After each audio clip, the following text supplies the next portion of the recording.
Silakan. Siang Mbak Teguh. Ya, silakan.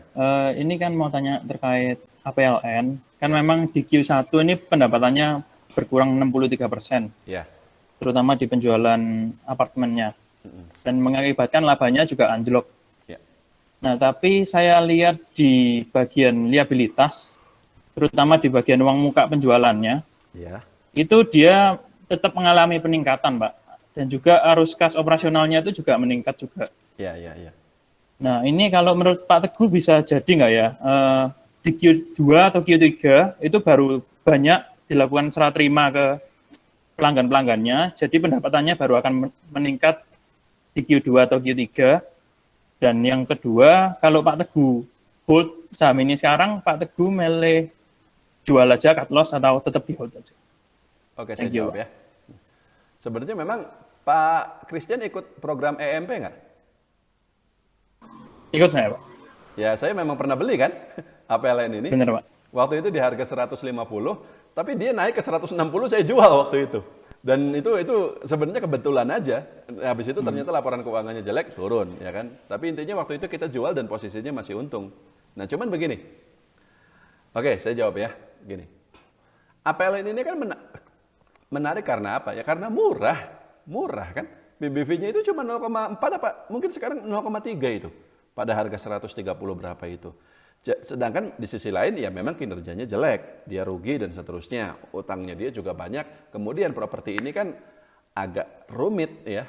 Memang kita bisa memprediksi apa segala macam, tapi ketika kenyataan laporan keuangannya masih jelek ya berarti memang masih belum pulih. Saya termasuk sebelumnya yang berharap bahwa sektor properti ini tahun 2021 ini bisa pulih gitu. Karena suku bunga sekarang rendah banget. Bapak Ibu tahu nggak kalau kita KPR itu sekarang bunganya cuma 8% loh per tahun. Jadi itu sebenarnya bisa jadi sentimen positif untuk properti. Tapi kenyataannya tidak terjadi. Belum terjadi sampai saat ini kinerja properti masih pada turun seperti itu. Nah, tapi seperti yang Pak Christian sampaikan juga, tetap ada kemungkinan karena itu tadi uang muka penjualan dan pendapatan diterima di muka sebenarnya masih meningkat. Tapi mungkin gini ya, yang bikin pendapatannya turun nih kemungkinan, meskipun belum tentu benar juga, tapi kemungkinan ini kan karena lagi ya pandemi lagi gitu kan, PPKM lagi dan seterusnya. Ya mau bikin apartemen bangun segala macam itu ya ditunda dulu gitu loh. Akhirnya tidak jadi diserah terimakan, ya akhirnya belum diakui sebagai pendapatan. Bisa jadi karena itu. Jadi bukan karena nggak laku, tapi karena pembangunannya itu sendiri, karena istilahnya, nanti kan kalau kita terus bangun nanti digerebek sama Pak Gubernur lagi, ya kan? Jadi jangan dulu lah gitu, di stop dulu gitu kan, seperti itu. Nah, mungkin itu yang bikin kemudian kinerjanya jadi agak turun gitu. Meskipun saya belum tahu juga apakah benar itu atau bukan.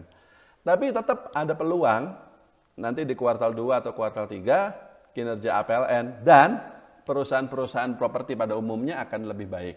Sehingga kalau saya sendiri saat ini masih pegang, mungkin saya akan hold.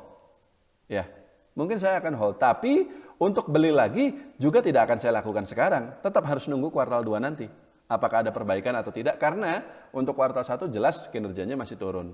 Dan karena sekarang masih ada PPKM lagi dan seterusnya, ya properti ya tentu yang paling terdampak lah tentu saja. Karena ketika terjadi pembatasan aktivitas masyarakat, orang-orang susah lagi cari duit, ya orang-orang kalau makan ya tetap makan, tapi kalau mau beli rumah ya mikir-mikir dulu gitu, seperti itu. Jadi saya akan hold, tapi kalau untuk beli lagi ya masih tunggu dulu kuartal 2 nanti bagaimana. Kurang lebih seperti itu, Pak Christian. Sudah cukup? Cukup, Pak. Oke, lanjut ya.